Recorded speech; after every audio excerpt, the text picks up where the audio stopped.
Miss Patil, উনি তো teacher ছিলেন, চাকরি ছেড়ে অ্যাওয়ার্ড কমিটির চাকরি জয়েন করেছেন। এই তো সেই ছেলেটা যাকে আমি ফুলের দোকানে দেখেছিলাম। এখানে কি করছে? আপনি এখানে কি করছেন? হ্যাঁ, আমি এখানে কি করছি মানে, এটা তো আমার বাড়ি। আবার মিথ্যা কথা। ওই দেখো, আমি মিথ্যা কথা কেন বলবো?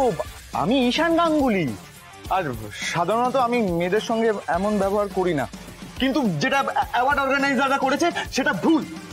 অ্যাওয়ার্ড? এমন করছেন যেন আকাশ থেকে পড়লেন। একটা কমন সেন্স নেই, জানেন না আগে থেকে ইনভিটেশন পাঠাতে হয়? আপনি কি বলছেন আমি কিন্তু কিচ্ছু বুঝতে পারছি না। না বোঝার ভান করছেন। শুনুন, আপনি কিন্তু এভাবে আমাকে মিথ্যা অ্যাকিউজ করতে পারেন না। আমি মিথ্যা কথা বলছি? আপনি মিথ্যা কথা বলছেন। এই বাড়িতে আমার আসাই উচিত হয়নি। দাঁড়ান, একে আপনি কোথায় যাচ্ছেন? না না জাদুকর, ওনাকে যেতে দাও। ঈশান সাহেব, গাঙ্গুলি বাড়িতে যারা আসে তারাই বাড়ির অতিথি, আর গাঙ্গুলি বাড়ির অতিথিরা এভাবে যেতে পারে না। আসুন, আপনি বসুন। শুনুন, আপনি এই ছেলেটাকে চেনেন? হ্যাঁ, উনি সত্যি এই বাড়িতে থাকেন। হ্যাঁ। এই যে, আপনি কি ভেবেছেন আমি মিথ্যা কথা বলছি? আচার ব্যবহার দেখে তো তাই মনে হয়। আপনার চোখ দুটো না খুব সুন্দর, তাও লাভ হয়নি। ডাক্তার দেখান, আপনি ভালো মানুষ চিনতে পারেন না। আপনি এভাবে কেন কথা বলছেন আমার সাথে? আর আপনি যে আমার ব্যাপারে জেরা করছেন।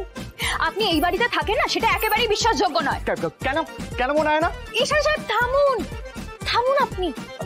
জাদুকর, তুমি বলো ওনাকে চুপ করতে। কি হচ্ছেটা কি এখানে? ভাইদা দেখ না, দেখ এদিকে।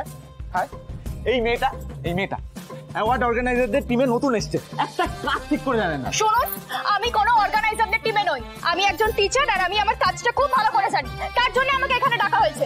আপনি অনুশ্রী? হ্যাঁ।